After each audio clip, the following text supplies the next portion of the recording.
Hello, ladies and gents, and welcome to the INB show with your host, Slam Stapleton. I am your host, Slam Stapleton, and today we'll be discussing something that's been not necessarily surprising, especially with corporations and what they like to do, specifically with other corporations to get the notoriety and squeeze more money out of people.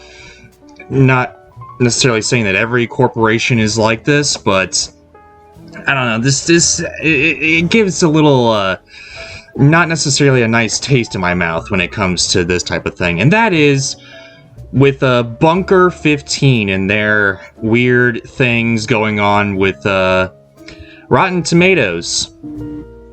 Because yes, the movie industry is wrought with this type of stuff and all that type of thing. So, in case you guys don't know, and you live under a rock, Rotten Tomatoes is basically the scoring algorithm website that pools together a lot of reviews from the only verified reviewers to, actually watch the film and all that. And it gives a score of either, 60% of critics say that this movie's good, or 100% of reviewers say this movie's good. That type of thing. So, it's not necessarily supposed to be a grading system, but it's supposed to triangulate kind of what the general census is in regards to people watching / rating these films that are going to come out. And movie trailers have kind of exemplified this to the point where, hey, this movie has 96% Rotten Tomatoes, so you should go watch it because it's that good. That type of thing. It's been kind of commercialized to the greatest extent possible. A lot of people saying that this is a rating for certain movies. A lot of people kind of saying that it's kind of, kind of icky when it comes to that. So, Bunker 15, which is a movie studio, like an indie movie studio, that apparently made a film with Daisy Ridley about a feminist retelling of Hamlet called Ophelia, which is very interesting. I haven't seen it, but I really haven't seen anything that Daisy Ridley has done outside of Star Wars. She's barely been in anything besides Star Wars. Kind of like Mark Hamill, which is kind of interesting to say the least, but anyway.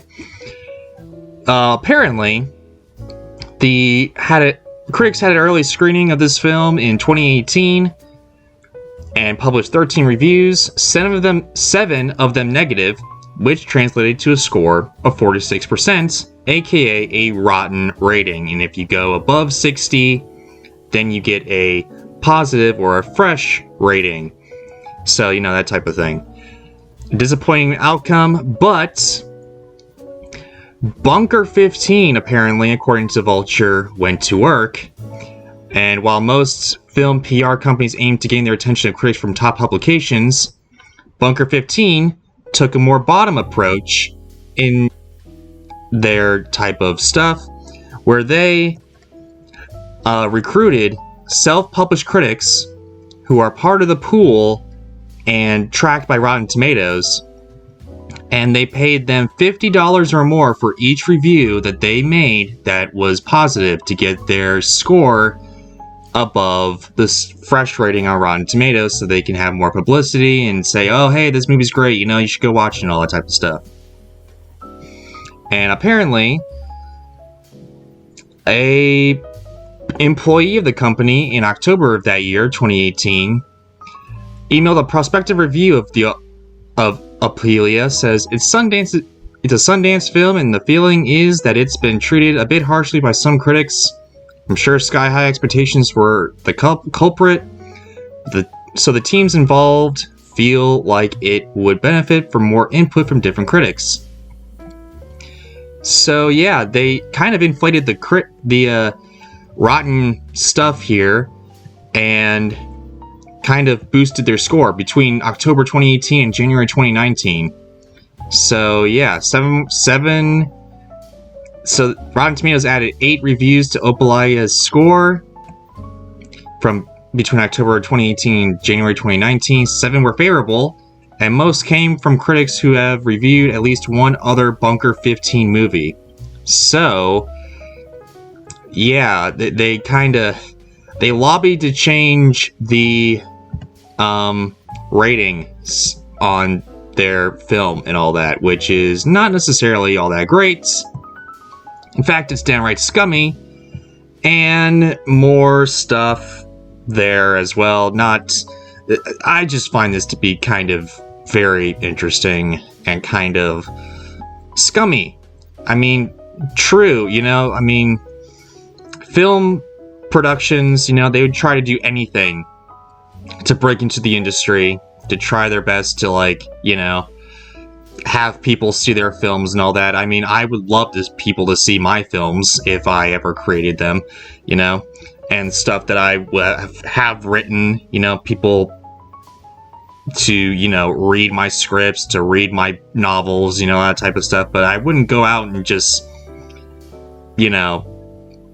sabotage, that type of thing, kind of make Rotten Tomatoes kind of